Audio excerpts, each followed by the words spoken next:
श्रीलक्ष्मी श्रीमहालक्ष्मी क्षीरसागर कन्यका उत्तिष्ठ हरिसम्प्रीते भक्तानां भाग्यदायिनी।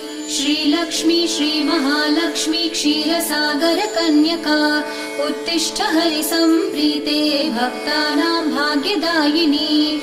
उत्तिष्ठोत्तिष्ठ श्रीलक्ष्मी विष्णुवक्षस्थलालये उत्तिष्ठ करुणापूर्णे लोकानां शुभदायिनी। उत्तिष्ठोत्तिष्ठ श्रीलक्ष्मी विष्णुवक्षस्थलालये उत्तिष्ठ करुणापूर्णे लोकानां शुभदायिनी।